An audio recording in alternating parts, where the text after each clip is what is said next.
সাবেক প্রধানমন্ত্রী শেখ হাসিনা সহ ২৫ জনের বিরুদ্ধে আরও ২টি হত্যা মামলা গ্রহণ করতে মোহাম্মদপুর ও শেরেবাংলা নগর থানাকে নির্দেশ দিয়েছে ঢাকার মহানগর হাকিম আদালত।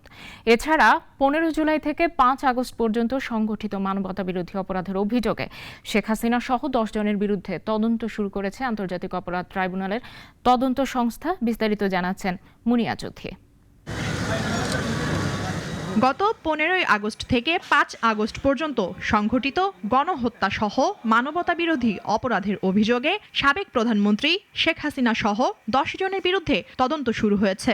অভিযোগ আনা হয়েছে ওবায়দুল কাদের, আসাদুজ্জামান খান কামাল, জুনাদ আহমেদ পলক সহ পুলিশের সাবেক কয়েকজন শীর্ষ কর্মকর্তার বিরুদ্ধে। বিষয়টি নিশ্চিত করেছেন গণহত্যার অভিযোগ আনা নিহত সিয়ামের বাবার আইনজীবী গাজী এম.এ. তামিম। এদিকে শিশু জোবায়েদ হোসেনকে র্যাবের হেলিকপ্টার থেকে স্নাইপার দিয়ে গুলি করে হত্যার দায়ে শেখ হাসিনা সহ ১৪ জনের বিরুদ্ধে মামলার আবেদন করেন তার মামা আব্দুল্লাহ আবু সাইদ। এছাড়া শাহাবুদ্দিন নামের এক যুবককে হত্যার নির্দেশদাতা হিসেবে সাবেক প্রধানমন্ত্রী সহ ১১ জনের বিরুদ্ধে মামলার আবেদন করা হয়। আদালত অভিযোগ গ্রহণ করে মামলা দুটি তদন্ত করার নির্দেশ দেন।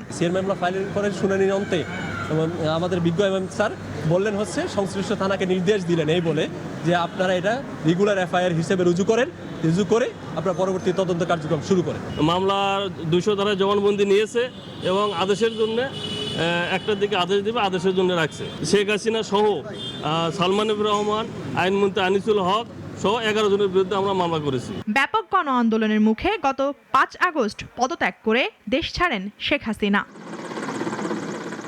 মুনিয়া চৌধুরী, নাগরিক। ২৫০টিরও বেশি ডিজাইন অপশন নিয়ে ওয়ালটন স্মার্ট ফ্রিজ, বোঝে আপনার প্রয়োজন।